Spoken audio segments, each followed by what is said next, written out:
For many customers and dealers of General Motors, the company's decision to retire Chevrolet in India came as a shock. Showroom owners were irate according to news reports. They'd not been informed and some were even awaiting a revitalized Beat. But the most telling fact is the total lack of surprise from Chevrolet's rivals. Even if some of the sapience is overstated, there was writing on the wall, for those who cared to see it. Signs apart from the well-documented shutdown of the plant in Halol, and the decision to cut back investment. Praveen Kenneth, co-owner, chairman and MD, L&K Saatchi & Saatchi admits, "I was not overtly surprised to see General Motors go because they have been struggling for a long time." Kenneth, whose agency works on Renault, which staged a successful comeback in India with Duster and Kwid, adds, "The revolving CEOs just didn't help.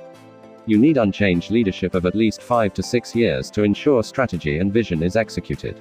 GM's troubles are by no means unique. India is among the world's fastest growing auto markets, but also notoriously difficult to crack. According to figures from the Society of Indian Automobile Manufacturers SIAM for April 2017, Maruti Suzuki dominates with a 51.9% share, followed by Hyundai at 16.12%. Some of the world's most storied brands have run out gas, had to take long pit stops and either returned, like Fiat and Renault, or never bothered returning, like Peugeot. GM is just the latest addition. Here, according to experts, is what caused it to steer of course. It launched the wrong cars at the wrong time. GM's first salvo was Opel, launched in 1996. Says marketing consultant and author Anisha Motwani, who would go on to head marketing at General Motors in the mid-2000s, Vectra was very sophisticated, fully computerized but ahead of its time, keeping in view bumpy, potholed Indian roads. And this was true of all three Opel brands. Great products, wrong timing. Right timing would continue to elude GM. As Indian consumers got more demanding, GM's lack of investment in technology led to an aging portfolio. By contrast, R.S. Kalsi, Executive Director, Sales and Marketing, Maruti Suzuki, says, "We've been destroying previous models and processes and going for new ones. Many models were discontinued even when they were doing well because we decided we'd go in for something better. It couldn't keep up with the Indian consumer." The auto consumer in India is a paradox. At once, extremely value conscious and very demanding. Mayank Parikh, President, Passenger Vehicles Business, Tata Motors says, "They want more for less, if not for free. But at the same time, they are willing to pay for something truly life-changing." Customers paid for air conditioning, power steering, and Parikh believes, automatic transmission will be the next big thing. But the same consumer balks at forking out for bells and whistles. Parikh's theory on why global brands flounder: probably they try to bring global solutions here. But the market is so big, it needs and deserves solutions tailored for it in terms of product, service, and the way you connect with dealers. Indian cars sell by word of mouth, and Chevrolet couldn't get a word in edgeways. Indian auto purchases tend to be consensus driven.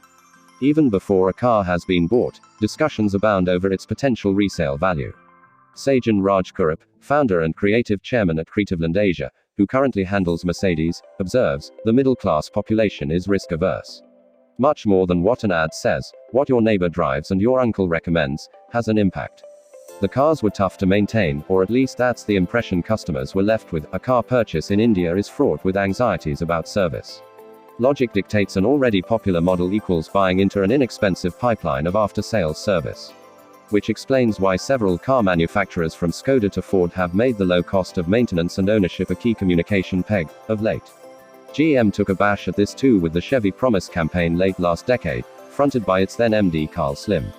But when it came to GM, Motwani recalls, the troubles began around the launch of Opel, which was saddled with a reputation of expensive German spare parts and high cost of service. These impressions never left the brand. Hyundai, on the other hand, prides itself on service. Says Puneet Anand, Senior General Manager, Marketing, "We've serviced 55 lakh cars through 1255 centers. Some of our products like Santa Fe or Elantra have a 3-year unlimited mileage warranty. There's not a penny paid on maintenance. Its exit is going to make re-entry difficult. An auto industry vet believes making a comeback is going to be difficult, considering the impact of Chevrolet's departure on its customers and dealers. In spite of the company's assurances, there is bound to be anxiety among Chevrolet owners, say industry experts. Ford, which shares Chevrolet's country of origin, has grappled with some similar issues but remains committed. According to Anurag Mehrotra, Managing Director, Ford, "We are making progress on product-led innovation, delivering differentiated customer experience and busting the myth of cost of ownership. 2016 was a year of growth. Our local vehicle sales grew 12%, much faster than the industry, which grew about 6%. Like most places worth getting to in India, the road to auto dominance is bumpy and chaotic.